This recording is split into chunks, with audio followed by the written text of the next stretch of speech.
Each of us has received a spiritual gift. You got to find out what that gift is. And it's usually something that fills your cup. Welcome to Navigation and Discovery with Cameron Singh, where I bring guests to share their stories in the hopes that you'll take these lessons learned and apply it to your lives wherever you're at in your journey of life. On today's podcast, we have Joe Phillips. He recently released his new book, Irrevocable, so I really hope you enjoy this conversation that I had with Joe Phillips. Well, thank you, Joe, so much for being on the podcast. Happy to have you on and looking forward to talking about your new book. Oh, it's my honor. Thank you. Awesome. Well, can you give our listeners a little bit of insights about who you are? Yeah, I'm a broken down kid that was raised by a mentally ill mother and given away at the age of 3 and adopted. And then my adopted parents went through divorce. So I've experienced a lot of pain. Grew up in 4 high schools in 4 states in 4 years, bounced around, lived with a lot of families. I became a Christian at 18 and had a basketball scholarship at Columbus State University for a year. And then I transferred to a Bible college to pursue ministry, which I've been in for 37 years in various capacities. 15 of those years, I was a youth pastor. I've been a denominational leader, lead pastor for 3 years. And for the last 16 years, I've been full time doing creative evangelism around the country. Awesome. Well, happy to chat with you on your new book, and I've really enjoyed going through this new book. Your new book is Irrevocable. And Joe, tell us a little bit about the heart of this book, Irrevocable, and what made you want to write something of this nature. Well, Irrevocable is about a fellow who happens to be in the ministry, but you don't have to be a minister to enjoy it any more than you need to be a lawyer to enjoy a John Grisham novel. This man's ministry is flourishing. It's just unbelievable until a torpedo hits his life and everything explodes. And you watch him run away from his calling for 30 years or more and watch the grace of God chase him down. It's based on the scripture from Romans 11:29. The gifts and callings of God are irrevocable. What made me want to write it was I produced a film called Aren't You Somebody? It's about trafficking in Thailand. And I wrote another screenplay, Irrevocable. So it was a screenplay first that I've kind of been shopping around with different producers. There's been some interest in that, kind of exciting. But during the pandemic, to try to keep my mind active and out of the news, I decided to take that 85-page screenplay and beef it up and make it a 281-page novel. That's the long and short of it. I was very intrigued by the genre that you chose to kind of pursue this book, which is a fiction book. Now, why did you choose to go in this route and choose to write a fiction book? Is a great question. I like fiction. I like reading a good novel, and I like telling stories. When I travel and speak, that's essentially what I am. Whether I'm doing stand-up comedy or speaking like I was in California, I'm telling stories. Jesus told stories everywhere he went, and the story just sort of kind of opened to me like an old-fashioned road map before the days of GPS, where it just sort of just kind of all opened up and started getting ideas and thoughts. And people wonder, is it a biography or autobiography? It is not either of those. But in the business I've been in for 37 years, I have pulled from various life experiences. In fact, you wouldn't know this, but several of the characters in there are tips of the cap, paying homage to different people who have influenced my life over the years. Like Yeah. the car salesman Bob Barfield, there was a guy that had a tremendous influence named Bobby Bearfield. So stuff like that. Mm. Yeah, I was very intrigued, which is why I had to get a copy of it, because once I saw your post on social media, I'm like, this is a unique angle, and I've really enjoyed going through the book. So now diving into the story a bit, the main character you have here is Reverend John Mark Wright, and this is the main character. in the book, and I feel like the story of the Reverend is so applicable in life in general, no matter whoever's listening, whatever your background is, whatever industry, walk of life you're in, faith, non-faith. I feel like the struggles and the John Mark's journey is so applicable. And so John Mark struggles with really the big picture is what life's purpose is. And this is a common theme that I see people face regardless of their age, experience, or background. So based on this story that you've written and based on the work that you are doing, how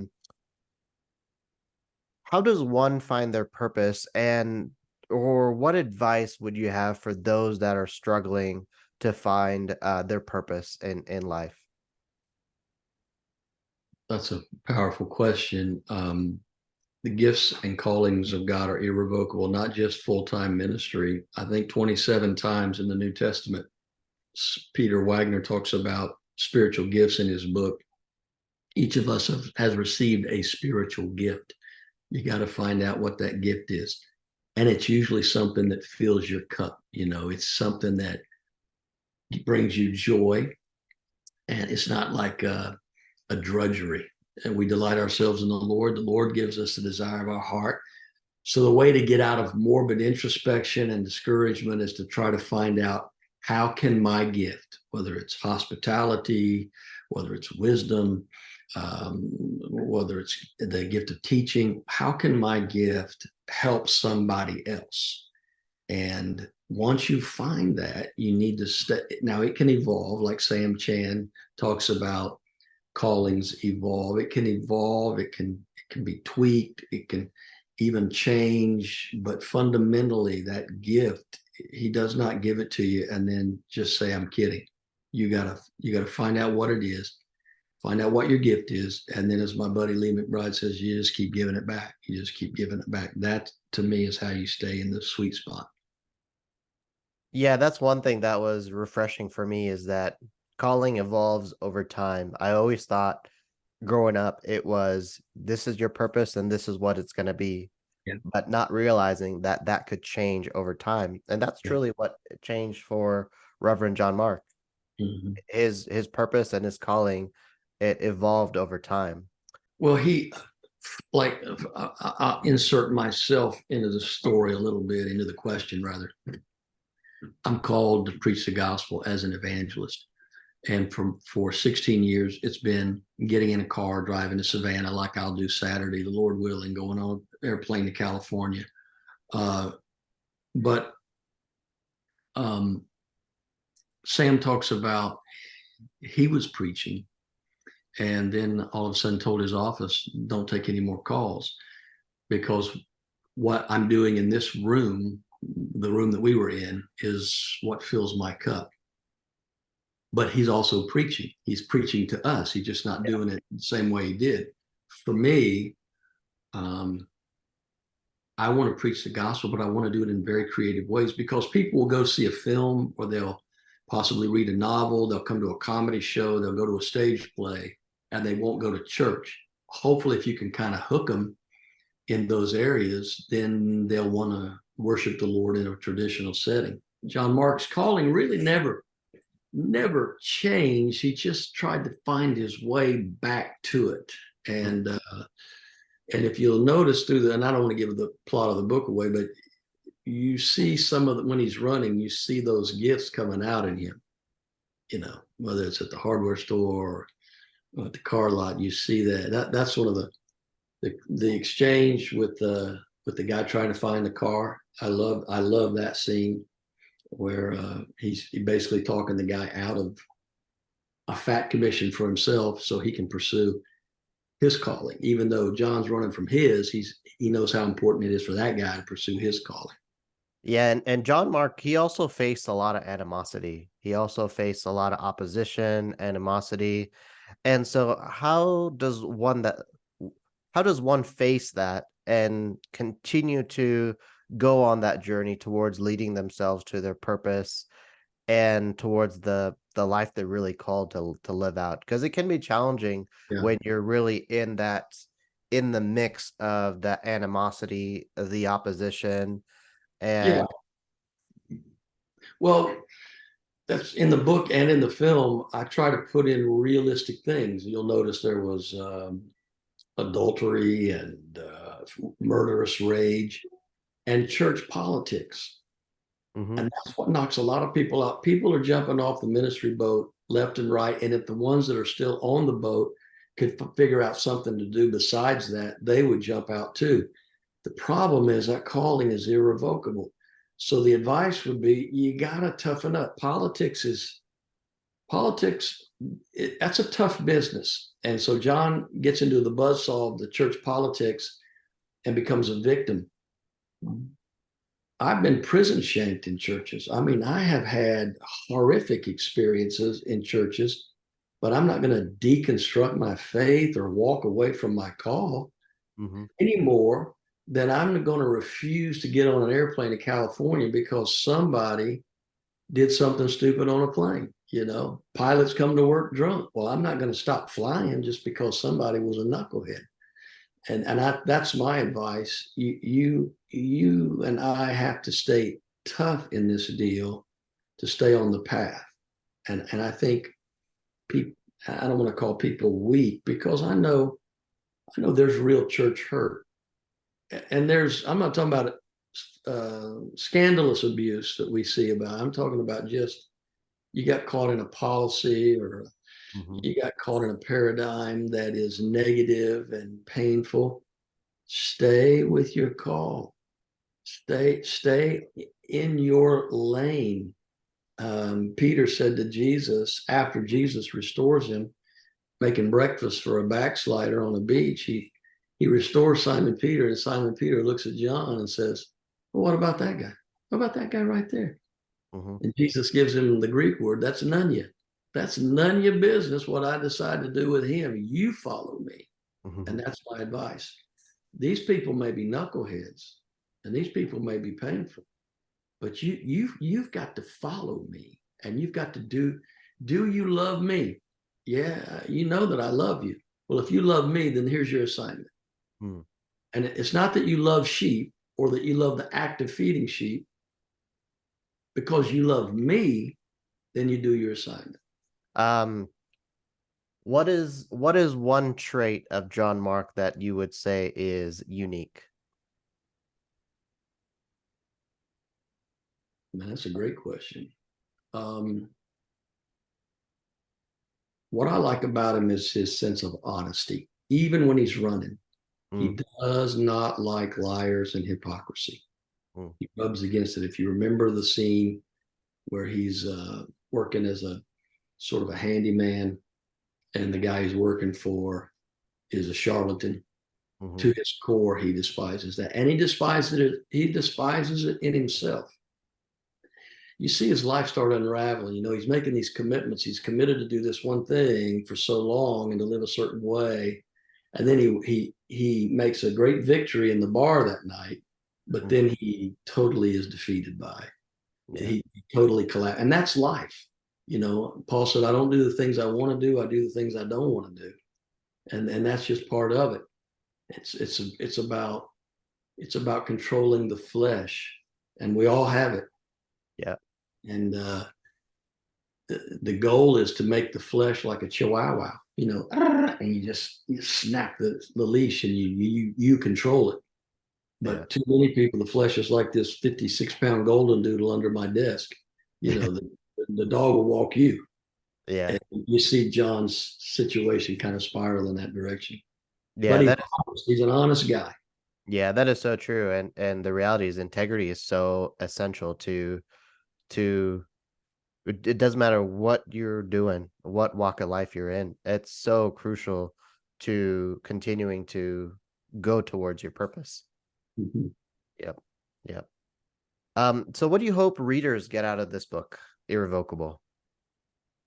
Well, I have some tremendous reviews. I won't bore you with it. One thing is a lot of non-readers that simply love me over time, relationships that we've had. They read it as a almost a courtesy to me, but they come back and say, I haven't read a book in my adult life. Now, they're not stupid people. They read, internet articles for 8 hours a day, but they don't read books. Yeah. People are telling me I cannot put the book down. I couldn't put it down. And they're not saying that as a homage to myself. They're being realistic. An accountant lady said, non-ministers can also appreciate, and it is making me committed to fulfill what God has called me to do. That's my hope, that people read this book and they're entertained by it, because I try to move it in an entertaining fashion. Short chapters, it moves. They're intrigued by it, but also they're inspired by it, that I'm not going to run away from what God has called me to do. Mm-hmm. That's awesome. And yeah, it is a very intriguing book. And once you start it, because I started the book with no expectations, because I was curious when you realized it was like a fiction book. I was curious to see how this book would be, and I was very intrigued. And I think it doesn't matter whether you're faith, non-faith person,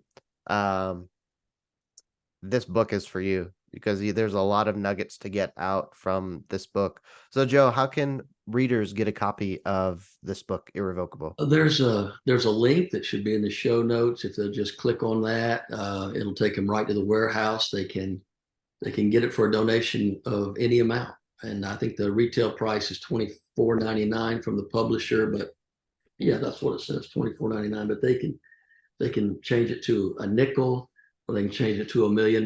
My accountant gets in it. He gets nervous if it's over $1 million, but any amount whatsoever. Another thing we hope to do with this, Cameron, is to, I have commissioned Four Rivers to put together a study guide, and we're going to offer this because it is, like you said, non-traditional. It's fiction, but there are so many biblical applications and truths and questions and symbols and things in this book that you could enjoy a great group study with this. And so that'll be available. I told them I want this on a stage. I'm working on a stage play. I want it in a novel, a study guide, an audio book. I want it on merchandise. I want it on a Chinese weather balloon. I want to get the message out far and wide that the gifts and calling of God are without repentance. They are irrevocable. Well, I'm really excited for the stage play, because you honestly, like when you're going through the book, you have this picture in your mind, this image of what John Mark is and his journey and where he is and where he's going. And so I'm really excited to see the stage play. Thank you. Well, I know that genre will work because Yeah. 12 years ago, if you read the Avail article, I started doing Ebenezer, and we've seen 1,326 people come to know the Lord in 12 years as Ebenezer Scrooge. Ebenezer Scrooge gives a gospel presentation, simple gospel presentation, and an opportunity for people to pray that prayer. Yeah. So, yeah. Well, that's awesome. Well, thank you, Joe, for being on the podcast, and I really enjoyed this conversation, and really hope that those listening out there get your copy of the book, Irrevocable, and the link will be in the podcast description. And thank you again, Joe. Thank you, Cameron. It's a great honor. I appreciate the invitation. All right. Take care. Thanks. Take care. Well, I thank you for tuning in to the podcast, and I really hope you enjoyed this podcast conversation that I had with Joe Phillips, and hopefully you are able to take some lessons learned, whether you're a person of faith or a person not of faith, and apply some of these lessons learned into your own life. Also, if you would like to get a copy of Joe's book, the link is in the podcast description on whichever platform that you are listening on. And I really hope that you can help support Joe and get a copy of his book. If you would like to follow me on social media and connect with me and find out more about the work that I do, you can go to my website, CameronSing.com, and that link is in the podcast description as well. And I might have mentioned before in the earlier episodes, I just wrapped up writing my second book, still doing the final edits on that. So be on the lookout for more content related to that book. But if you want to go check out my first book that I came out with earlier this year, Navigation and Discovery, A Path of Navigating and Discovering Through Your Journey of Faith, feel free to go and get your copy today at CameronSingBook.com. Again, CameronSingBook.com. And you can find the book in any format that you would like. Thank you so much for your support. Feel free to subscribe on whichever platform that you're listening on, and feel free to give a review as well. And I really hope that this podcast is able to add value to your life journey wherever you're at. And thank you again for tuning in, and we will catch you on the next episode.